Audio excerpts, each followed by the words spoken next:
बिस्मिल्लाहिर्रहमानिर्रहीम।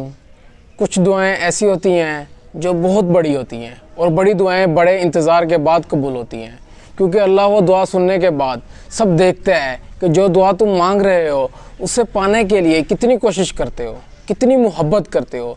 जिस चीज़ को तुम जितना चाहोगे अल्लाह उस तरह वो चीज़ तुम्हें देगा।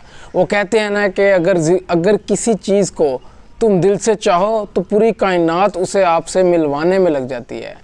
अगर तुम कोई चीज़ पाना चाहते हो तो उसके लिए पहले तहज्जुद में दुआएं मांग रहे होते हो, तस्बीह कर रहे होते हो, इंतज़ार करना पड़ रहा होता है, मगर फिर भी सब्र कर रहे होते हैं।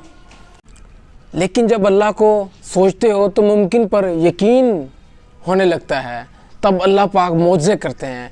कुछ दुआओं को तुम्हारा बनाने से पहले बस अल्लाह ताला इतना देखता है कि तुम उसके लिए कितनी मेहनत कर रहे हो, और आपको उसी के फ़ैसलों पर भरोसा करना होगा। अल्लाह के फ़ैसलों पर भरोसा करना सीखो।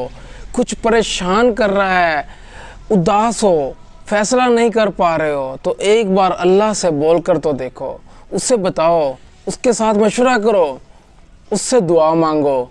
फिर दिल से ये खौफ निकाल दो कि क्या होगा क्या नहीं, जो भी होगा बेहतरीन होगा। इसे ही तवक्कल कहते हैं। और जब तवक्कल इतना मजबूत हो जाए तब भी मौजज़े हुआ करते हैं, और कुछ भी नामुमकिन नहीं होता। बस हम सोच लेते हैं कि ये चीज़ नहीं हो सकती। क्यों नहीं हो सकती? बिल्कुल हो सकती है। बस अपनी दुआओं पर भरोसा होना चाहिए, दिल में ईमान मजबूत होना चाहिए। जब आप सच्चे दिल से, दिल में बग़ैर कोई शक लाए अल्लाह पाक से मांगते हैं तो वो आपकी दुआओं पर कुन ज़रूर कहता है। अल्लाह से मांगोगे वो भी तुम्हारी दुआओं पे कुन कह देगा। अपने दिल से तमाम शक ख़त्म कर दो, हर दुआ पूरी होगी, और जो नहीं होगी उसमें बेहतरी होगी, और उसके बदले में उससे बेहतरीन चीज़ तुम्हें दे दी जाएगी।